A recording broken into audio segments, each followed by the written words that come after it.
The stars had never lied to Archon Vytheras before. He stood at the observation deck of the Velmoran, a survey vessel older than most civilizations it had catalogued, and stared at the blue-green marble rotating slowly on the holographic display before him. It was beautiful in the way that all doomed things are beautiful, the kind of beauty that doesn't know it's about to end. "Confirmed carbon-based biology," said Sale, his junior xenologist, not looking up from her console. Her 4 fingers moved across the interface with practiced boredom. "Fractured nation-states, no planetary government, radio signals consistent with early electromagnetic communication, fossil fuel consumption at critical peak." She paused, then added with a faint smile, "They're still arguing over imaginary borders drawn in sand." Vytheras allowed himself a short exhale, the Velsharan equivalent of a laugh. "Standard harvest profile." "Textbook," Sale confirmed. "I'd classify them as late stage too. Maybe another 300 years before they'd figure out faster-than-light theory on their own. If they didn't kill themselves first, which—" She glanced at the atmospheric data, at the carbon readings, at the weapons' signatures bleeding from the surface. They seemed determined to do. This was the part of the job that Vytheras had long since made peace with. The Velshara Dominion did not think of itself as conquerors. They were stewards. When a species was clearly on the path to self-destruction, the Dominion stepped in gently, quietly, and guided them toward integration, absorbed them, gave them purpose, structure, a place in the galactic order. The species rarely thanked them for it, but they survived. That was what mattered. He had done this 17 times in his career. 17 worlds. 17 peoples who had no idea they were being assessed, catalogued, and quietly scheduled for absorption. Solii would be the 18th. "Begin descent trajectory," he said, settling into his command chair. "Let's get this done before their next rotation." The Velmoran tilted gracefully toward the planet. The crew moved through their routines with the quiet efficiency of people who had done this many times before. No tension, no anticipation, just work. Then the navigation officer made a sound. It was a small sound, a sharp intake of breath, involuntary, almost embarrassed. But on a ship that had been running in professional silence, it landed like a stone in still water. Vytheras turned. "Report." The navigation officer, young, recently assigned, still prone to visible reactions, stared at his screen.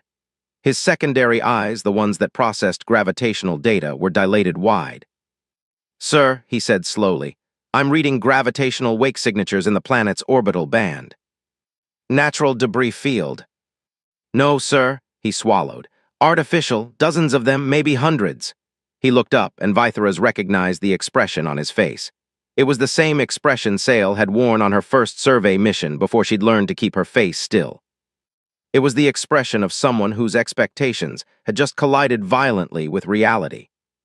Vytheras stood. He crossed to the navigation console and looked at the data himself. For a long moment he said nothing. Hundreds of objects in a stable orbital pattern. Not random, not accidental, placed there deliberately by a species that shouldn't, by every model the Dominion used, have had the engineering capacity to put them there. Communications satellites, observation platforms, a modular space station rotating in low orbit, fragile as a soap bubble but unmistakably intentional, weather monitors, navigation grids, telescopes pointed not down at the planet but outward at the stars. At them, Vytheras straightened. He looked at Sale. She was already looking at him, her boredom completely gone, replaced by something he hadn't seen on her face in years. "Focus. Revised classification?" he asked quietly. She looked back at her screen. Her fingers moved slowly now, carefully, the way you move when you're not sure what you're touching. "I don't know yet," she admitted. In 17 surveys, Vytheras had never heard Sale say those words. "All stop," he said to the helm. "Hold position and run the full deep scan array." He turned back to the marble on the display. The blue-green world kept rotating, serene and indifferent, its oceans catching starlight. "I want to know everything about this planet before we get 1 kilometer closer." The crew moved quickly. The Velmoran held its position at the edge of the system, running every scan it had. And the data that came back, piece by piece, began to build a picture that made the temperature on the bridge feel somehow colder. A species that had been hunter-gatherers 12,000 years ago. A species that, in the span of time it took some galactic civilizations to perfect a single crop strain, had invented writing, mathematics, medicine, democracy, global warfare, nuclear physics, digital computing, genetic engineering, and space travel. 12,000 years. In galactic terms, that wasn't a civilization. That was a blink. Vytharus stared at the numbers for a long time. Then he said, very quietly, the words that would change everything. "We may have made a mistake coming here." Sale had reviewed the files on 462 developing civilizations in her career with the Dominion Survey Division. She had a system. She would pour herself a cup of heated mineral broth, pull up the xenological profile, skim the highlights in about 2 hours, write her classification report, and move on. She had been staring at humanity's file for 31 consecutive hours. She hadn't touched her broth. The orbital data alone had taken 6 hours to process, not because the technology was sophisticated, but because there was so much of it. The humans had been launching objects into space for barely a century, and in that time they had filled their orbital band the way a child fills a bedroom floor with toys. Chaotically, enthusiastically, with no apparent plan but with enormous energy. Whether satellites, military reconnaissance platforms, commercial communication relays, scientific observatories pointed at every corner of the universe. GPS networks so precise they could locate a single individual on the surface to within 3 meters.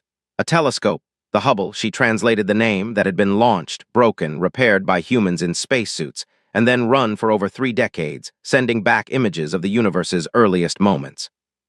They had sent people to their moon, 57 years before the current date, with computers less powerful than the basic navigation tools on the Velmoran's emergency escape pods.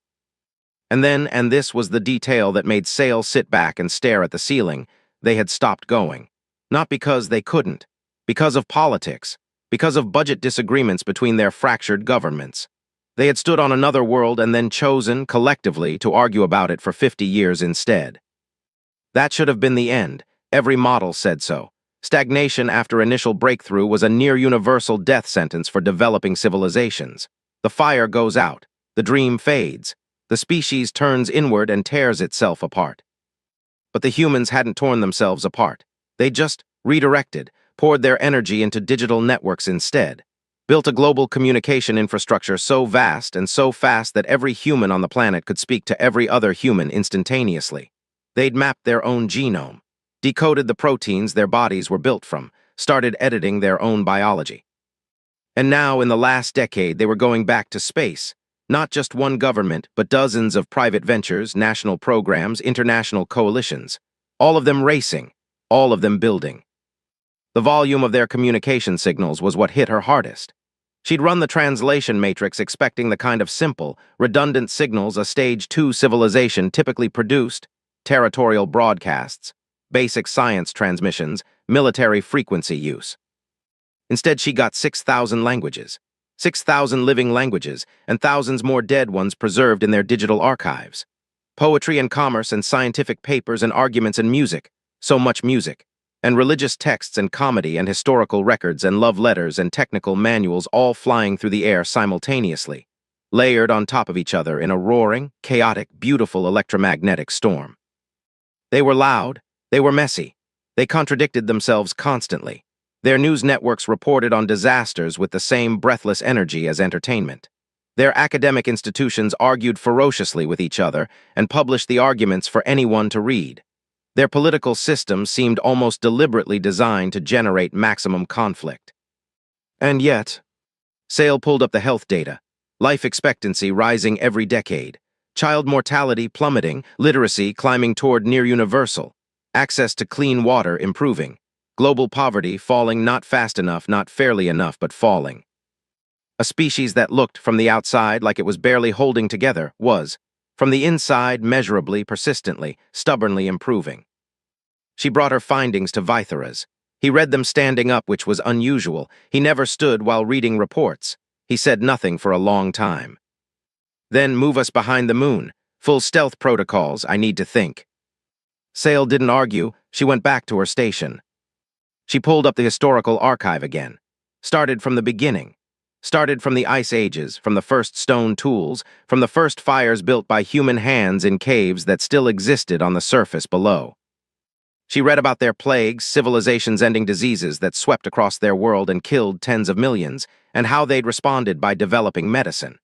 She read about their world wars, 2 of them within 30 years of each other, the second one killing over 70 million people, and how they'd responded by building international institutions to prevent a third. Imperfect institutions, frequently ignored, but built, deliberately.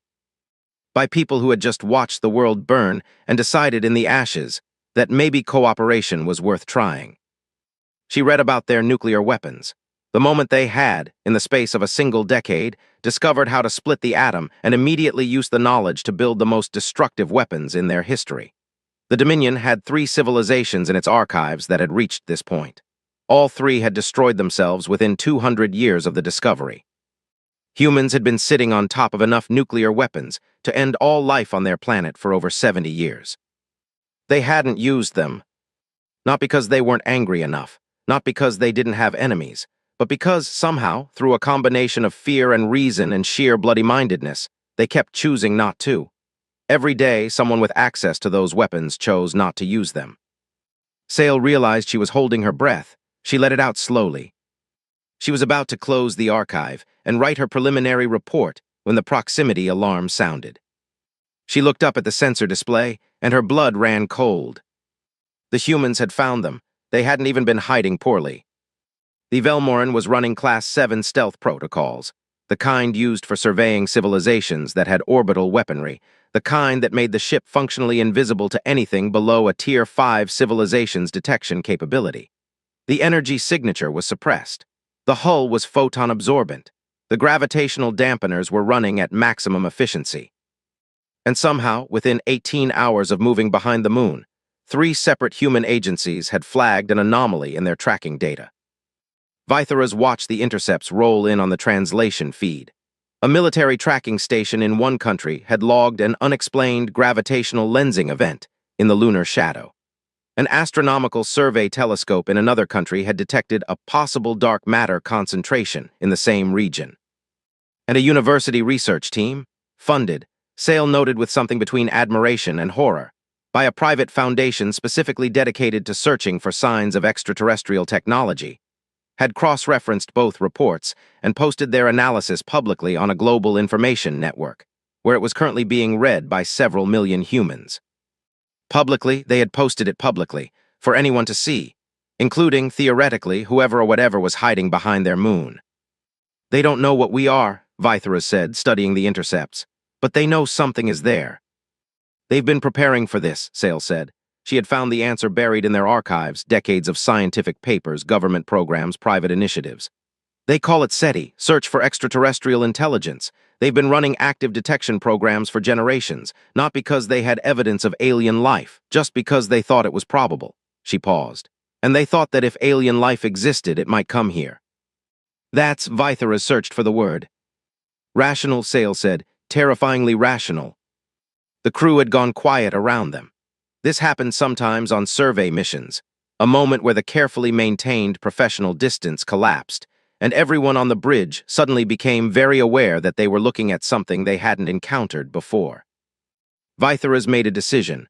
Pull everything, full historical archive. I want xenopsychology, military history, sociological development, technological progression, everything. We're not filing a standard report on this one. What they found over the next 72 hours rewrote every assumption the Dominion survey model was built on. The model was built on a simple observation, that civilizations follow predictable paths. The variables changed: biology, environment, resource availability, but the arc was consistent. Primitive survival, agricultural development, early technology, industrial revolution, and then the Great Filter. The Great Filter was where most species ended. War, disease, environmental collapse, sometimes all 3 at once. The ones that made it through were usually the ones who got lucky. A particularly devastating war that ended just short of extinction. A plague that burned itself out before it burned everything else. A close call with ecological collapse that scared the species into cooperation. Humanity had not gotten lucky. Humanity had walked through the Great Filter repeatedly and come out the other side each time looking, somehow, stronger. The plague of the 14th century, the Black Death, they called it, had killed between a third and half of the entire European population. The response, over the following century, included the development of early public health systems, a fundamental restructuring of labor economics that reduced feudal power, and an explosion of artistic and philosophical output called the Renaissance. They had turned a death toll of 50 million people into a cultural revolution. World War I, 17 million dead. Response, the first international peacekeeping organization in human history. Flawed, ultimately unsuccessful. But the attempt, the fact that in the immediate aftermath of their worst war, the survivors sat down and tried to design a system to prevent the next one, was, by Dominion historical standards, nearly unprecedented. World War II, 70 to 85 million dead. Response, the United Nations. The Geneva Conventions codified and expanded. The Marshall Plan, the winning side rebuilding the losing side's economy, something so counterintuitive by standard post-conflict behavior models that Sale had to reread it 3 times. The Universal Declaration of Human Rights, the beginning of decolonization movements across the planet, and within 2 decades, the first humans in space. They process catastrophe the way their own immune systems process disease. It hurt them. It damaged them. Sometimes it nearly killed them. But they came out the other side with new antibodies, new institutions, new laws, new technology, new resolve. Sale found one more detail that she hadn't expected. Their fiction. Humans told themselves stories, constantly and compulsively, and many of those stories were about exactly this: alien contact. The scenarios they imagined ranged from peaceful cooperation to violent invasion to quiet assimilation. They had been writing these stories for over a century. They had made films about it, games, entire literary genres dedicated to imagining what contact with another civilization might look like. And in many of those stories, the humans lost. The aliens were more powerful, more advanced, and humanity was crushed or colonized or worse. They told themselves those stories too. They didn't only imagine victory. They imagined defeat, studied it, analyzed it, built scenarios around it. They were preparing for the possibility of losing so that they could figure out how not to. Vytharas set down the report. His hands, Sale noticed, were not quite steady. "Send a priority signal to the Dominion," he said quietly. "Full encryption. Tell them we need a reclassification review before any action is taken." He reached for the communications array. The panel went dark. Not a malfunction. The diagnostics were clean. The power was running. The array was simply not responding. A targeted suppression, external source. Vytharas looked at Sale. Sale was already running a source trace. Her face, when she found it, told him everything. They were not alone out here. The second ship decloaked slowly, almost deliberately, the way a predator steps out of shadow not because it has to, but because it wants you to see it. It was larger than the Velmoran, military configured. The hull bore markings that Vytharas recognized after a moment's study with a chill that moved through him from the base of his spine to the crown of his head.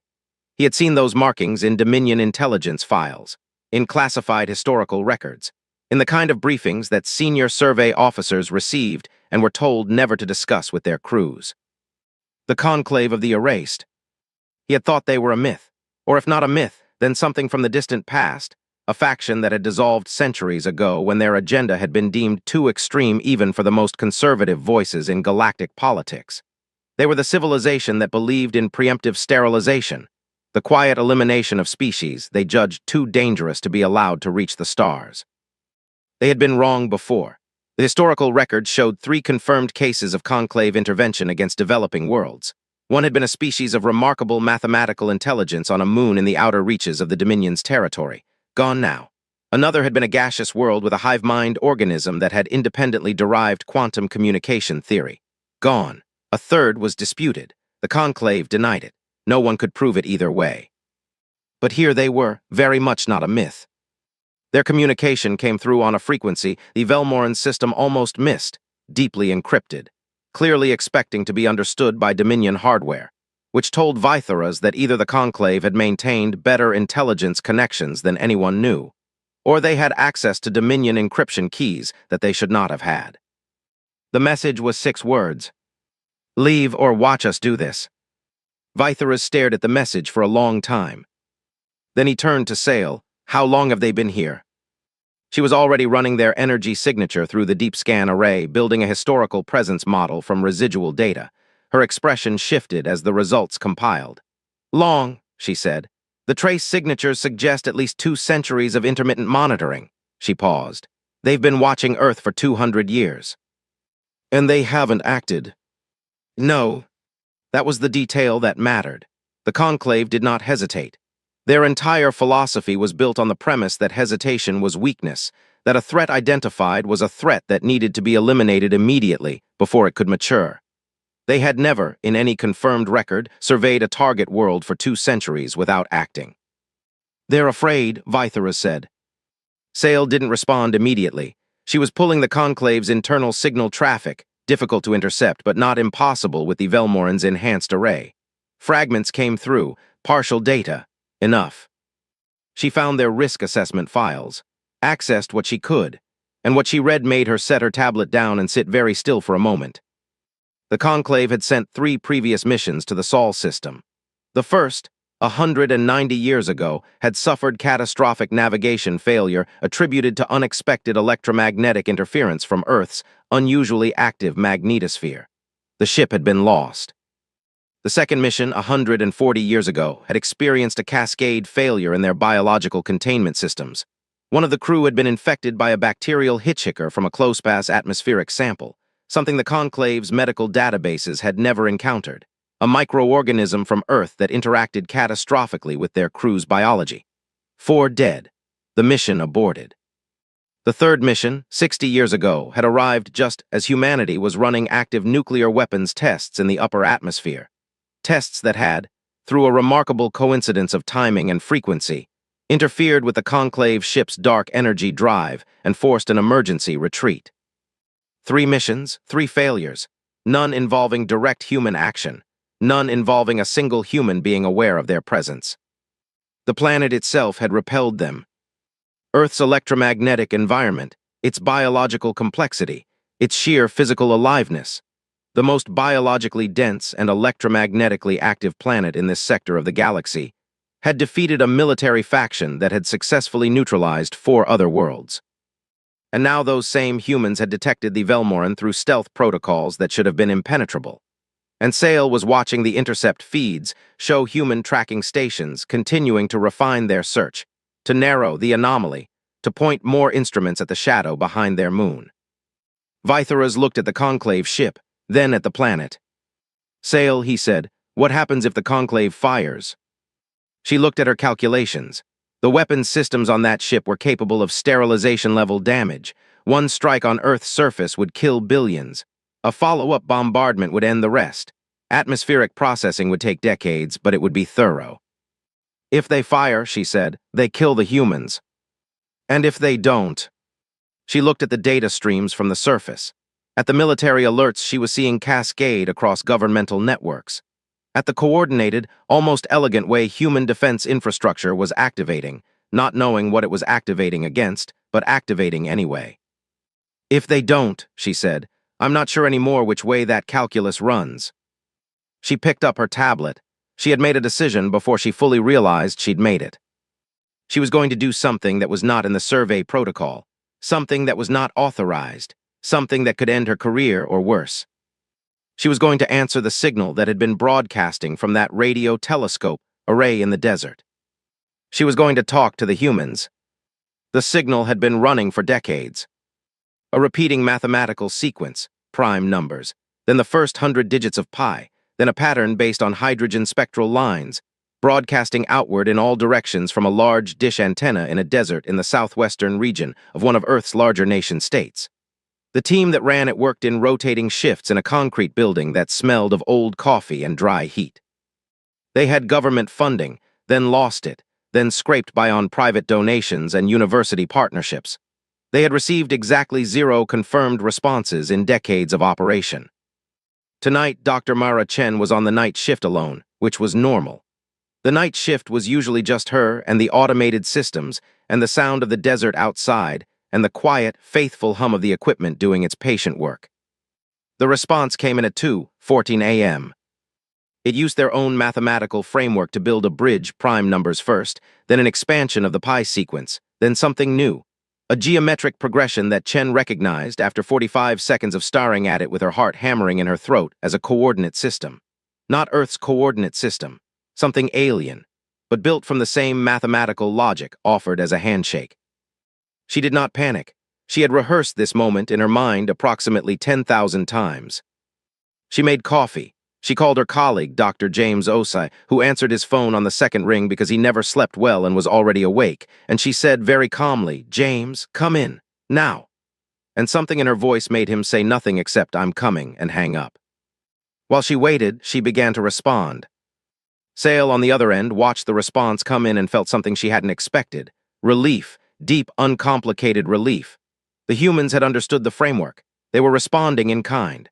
They were not broadcasting the contact to their governments, not yet. They seemed to be assessing first, which showed a restraint she hadn't been sure they possessed. Over the next 6 hours, they built a language. It was clumsy and slow and beautiful.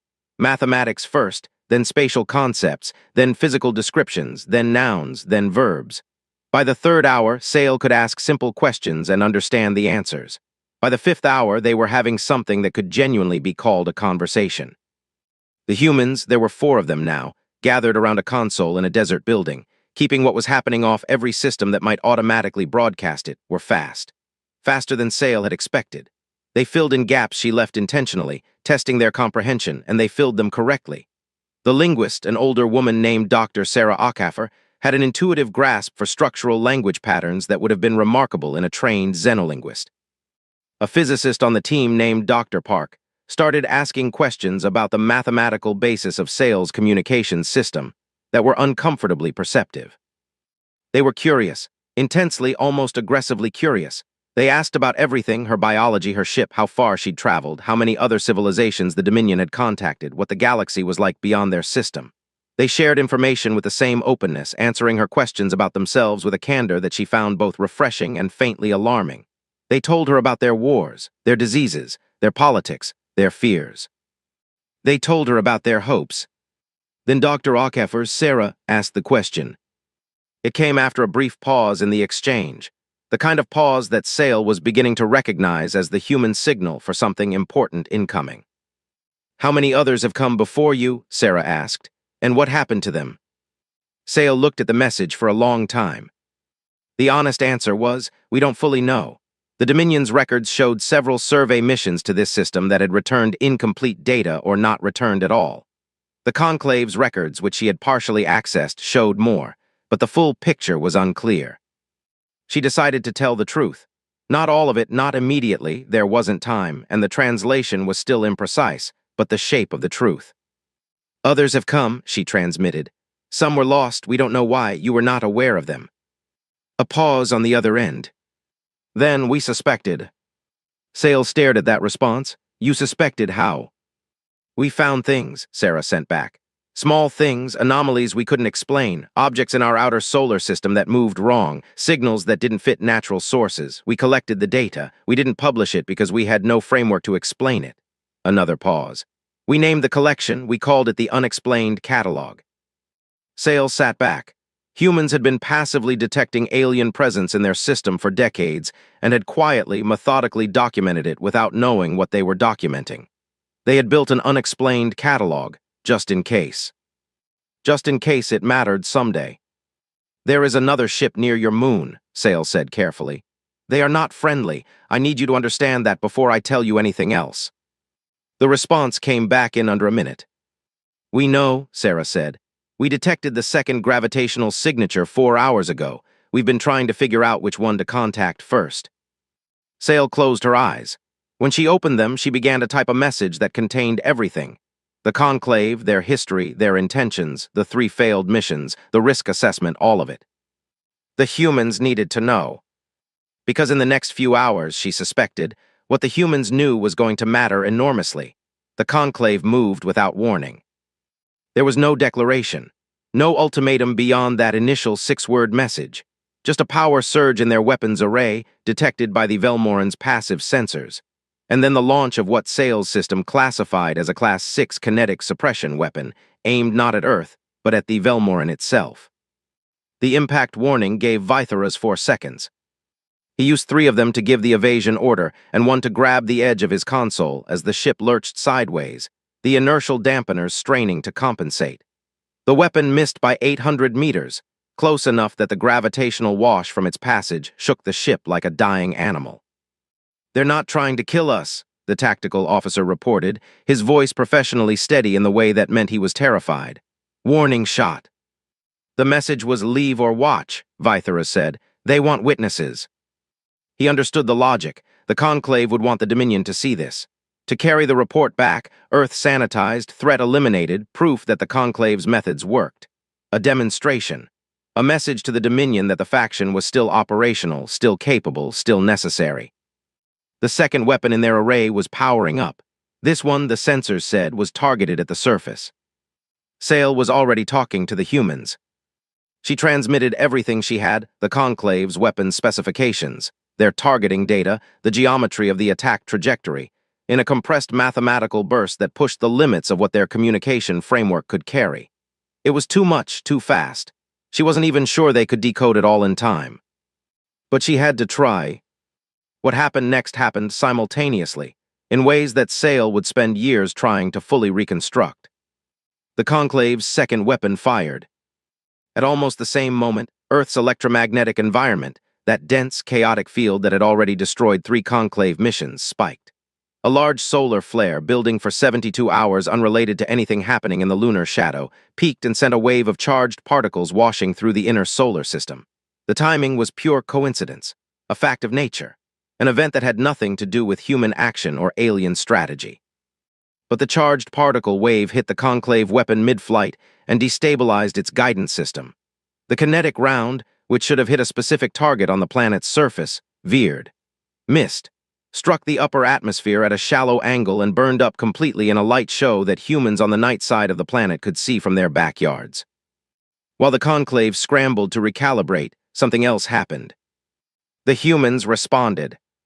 Not to the Conclave, they still didn't have a targeting solution on the second ship, but to the situation, to the information Sale had sent, to the existence of a threat they had just been told was real. Across the planet, in the span of minutes, governmental networks that Sale had been monitoring for days changed tenor completely. The careful, probing investigation of the anomaly behind the moon transformed into something harder and faster. Launch sequences initiated at facilities on 3 continents. Not weapons, humans didn't have weapons that could reach the lunar shadow yet, but platforms, observation platforms. Rapidly deployable surveillance systems that were already in ground storage, pre-built, waiting for exactly this kind of scenario. A scenario that the humans had, apparently, been planning for. Between the solar flare disrupting the first shot and the Conclave's rapid reassessment of their tactical position, a window opened. Vythera's took it. He brought the Velmoran around hard and put it between the Conclave ship and the planet, not a military move. He had no weapons that would matter against a Conclave warship, but a diplomatic move. A witness position. If the Conclave fired now, they fired through a Dominion survey vessel. And they were already in enough trouble. The standoff lasted 4 hours. 4 hours of weapons powered and trained, of signals flying back and forth between ships, of Sale maintaining her line to the desert building while translating communications between Vythera's and the Conclave commander simultaneously. The Conclave ran their probability models. The failed shot, the solar interference, unpredictable, likely to recur in this electromagnetically active system. The human platform launches, adding new detection coverage with every passing hour. The Velmoran blocking the optimal trajectory. The knowledge that if the engagement extended, the humans would have better and better targeting data on both ships. Their strike window probability dropped with every passing minute. 40%, 28%, 17%. The Conclave commander, who had not survived this long by being stupid, made a calculation.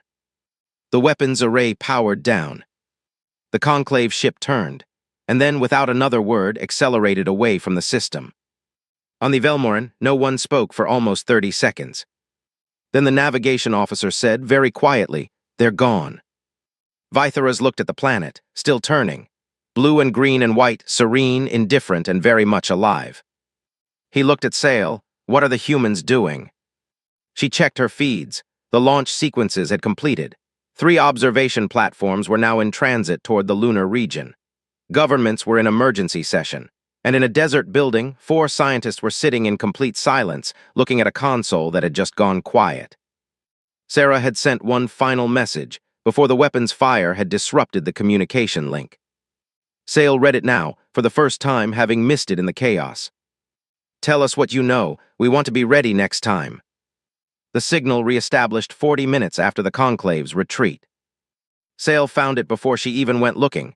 The humans had been sending continuous mathematical pings since the disruption, a lighthouse pulse, making sure the line stayed open. She reconnected, and before she could compose an opening statement, the message from the other side came through. "Is it over?" "For now," she sent back. A pause, then Sarah, "How often does this happen?" Sale didn't answer immediately because the answer was complicated.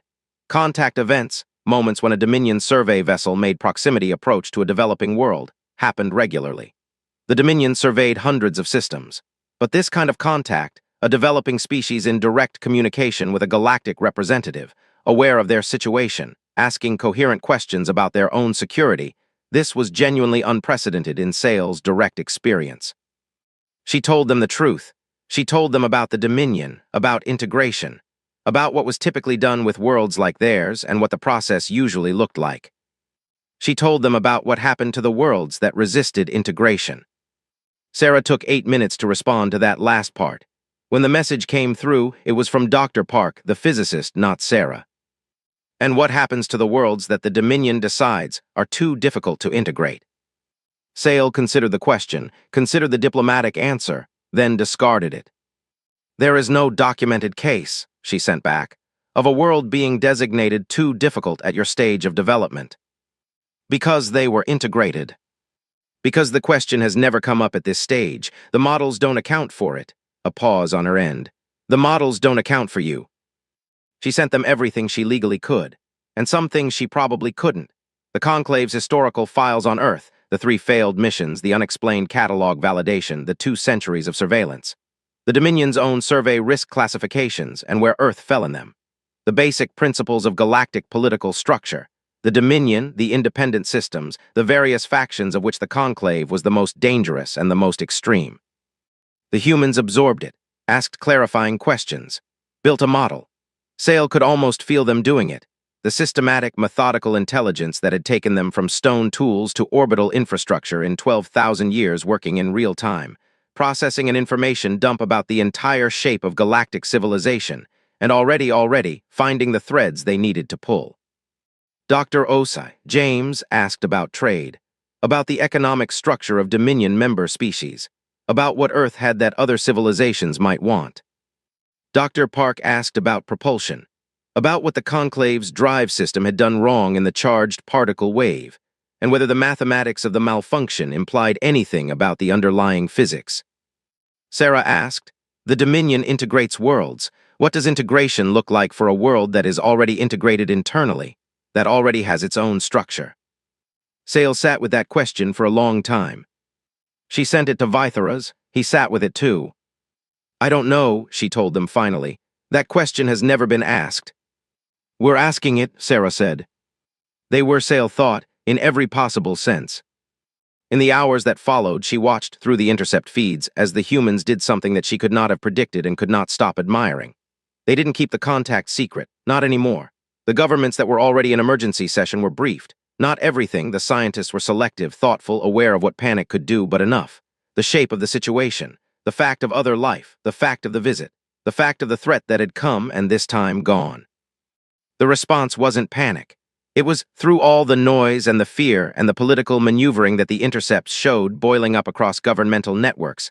Ultimately, recognizably, the same response as always. They got to work. Science funding requests went through emergency channels. Space program budgets were revised upward in multiple countries simultaneously. New treaties were proposed, not for human geopolitical reasons, but for unified response protocols to extraterrestrial contact. They moved fast. They moved imperfectly. They argued about everything. But the direction was clear and consistent, upward, outward, faster. They were not preparing to hide. They were preparing to participate. Sale wrote her final report to the Dominion as the Velmoran began its slow withdrawal from the system. It was nothing like any report she had written before. It contained no integration recommendation, no resource classification, no population estimate or risk mitigation strategy. It contained a single core observation, buried in 40 pages of supporting data. This species should not be assessed as a candidate for Dominion integration. They should be assessed as a candidate for Dominion membership. She transmitted it and sat back in her chair, and looked at the blue-green world on the display as it grew slowly smaller. Behind her, Vytharas spoke. "Do you think they'll be all right?" he asked, not as a commander, as a person. Sale looked at the planet, at the species below that had survived every ice age, every plague, every war, every near extinction, every moment when any rational model would have written them off. "I think," she said carefully, "that the galaxy should probably be asking that question about itself." The Velshara Dominion's emergency convening was held 8 weeks after the Velmoran returned. It was called a review session. In practice, it was the kind of meeting that happened when an institution discovers that its fundamental assumptions are wrong and needs to decide what to do about that discovery. The chamber held representatives from all 17 member civilizations. The lighting, by tradition, was kept dim. It was a room built for serious things. Vytharas presented for 6 hours. Sales data ran on the displays throughout. The mathematics of humanity's developmental curve, the anomaly of their survival record, the contact event, the conclave's retreat, the human's response. When he finished, the chamber was quiet for a long time. The representative from the oldest member civilization, a species that had been spacefaring for 12,000 years, roughly equivalent to the total span of human civilization, was the first to speak. "They've been doing this for 12,000 years, she asked, not skeptically, something softer than that, something almost like recognition. "Since their first recorded written language," Vytharas confirmed. "And they're still there." "Very much so." Another silence. The representative from the M-Hale Collective, a species whose homeworld had been integrated into the Dominion 4,000 years ago, and who had been among the most resistant to that integration, and who were now among its most committed members, raised a query flag. "The xenopsychology report," they said. "The key finding, read it again." Sale found the page, read it aloud. "Every civilization that successfully achieved interstellar capacity in the Dominion's historical record did so through one of 2 paths. Either they received assistance from a more advanced civilization before their self-destructive threshold was reached, or they experienced a catastrophic bottleneck event that reduced their population to levels sustainable within their existing resources, after which they could begin again on a longer, slower curve. Humanity has followed neither path. They reached their self-destructive threshold, which they crossed approximately 70 years ago when they developed nuclear weapons capable of planetary sterilization, and did not receive assistance and did not collapse. They are still alive. There is no model that accounts for this, not one. The implication is not that the models need refinement. The implication is that the models are wrong about something fundamental, and that fundamental thing is humanity." The chamber absorbed that. The representative from a small, usually quiet civilization in the Outer Dominion territories, a species that had been spacefaring for only 800 years, leaned forward. "The conclave retreated," she said, "not because they were outgunned, because they were outthought." She looked around the chamber. "By a species that doesn't have faster-than-light travel yet, by a species that detected ships running Class 7 stealth protocols with instruments built from the same basic physics they developed a century ago." She paused.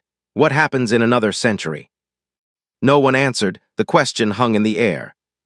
It wasn't rhetorical, and everyone knew it. It was the question, the one that the Dominion's whole review session had been building toward without quite nomming. The Dominion had survived for 12,000 years by operating on the principle that the galaxy was manageable, that civilizations followed patterns, that surprises were small and contained and accountable for within existing frameworks, that the known could be mapped and the unknown could be assessed and integrated. Earth didn't fit. Earth didn't fit any framework the Dominion had, not the integration model, not the threat assessment model, not the developmental model, not the historical precedent files that went back 4,000 years of active survey work. Earth was something new. And what that meant, the Dominion's senior xenopsychologist had written in the appendix to her report, in the understated way that academics delivered observations too large to fully state, was that the galaxy was not as known as the Dominion had believed it to be. The oldest representative spoke again. "Sale's recommendation," she said, "membership." "It's premature," said the M-Hale Collective. "They don't have the technology." "They had 3 months," Sale said. The room turned to look at her. She had not been scheduled to speak. She spoke anyway. "From the moment I made contact to the moment we withdrew from the system, 3 months. In those 3 months, they proposed 4 new international cooperation treaties, increased their combined space program budgets by an aggregate of 300%, detected and began triangulating the exit vector of the conclave vessel, and successfully decoded 60% of the supplementary technical data I transmitted to them. She looked around the chamber. They don't have the technology yet. The silence that followed was different from the others, more textured, more honest. The oldest representative made a notation on her session record. "We'll table the membership question pending further development assessment." She looked at Vytharas. "I assume you'll be returning to the system." "I believe I should," he said. "And the conclave." The intelligence report on that had come in that morning. The conclave had not retreated to their known staging area. They had gone somewhere new.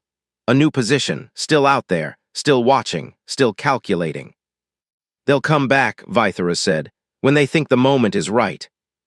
"And when they do," the oldest representative said, "they will find humans who have had more time." "Yes." Another silence. Then, from somewhere in the chamber, a representative who had not spoken at all during the 6-hour session said one quiet thing. "Good." Somewhere far below, on a blue-green world in an unremarkable spiral arm, Dr. Mara Chen sat in her desert building and looked at the sky. The equipment was still running. The dish was still broadcasting, the same mathematical sequence it had been broadcasting for years. But now there was something different about the act. Before, it had been hope. A message in a bottle thrown into a dark ocean, not knowing if there was anyone to find it. Now it was something else. The universe was not empty. She knew that now. The stars were full of civilizations, ancient and complex and powerful and afraid in their own ways of things they did not fully understand. And one of those things they did not fully understand was 8 billion humans on a small blue world who had survived every catastrophe they'd encountered and were now, with every passing day, reaching a little further toward the sky. She looked at the display. The transmission was running, clean and clear and patient. She thought about what Sarah had said in the debrief after the contact window closed, about what it meant that others had come and hesitated and gone, about what it meant that the galaxy was watching. Sarah had said, "Then let's give them something worth watching."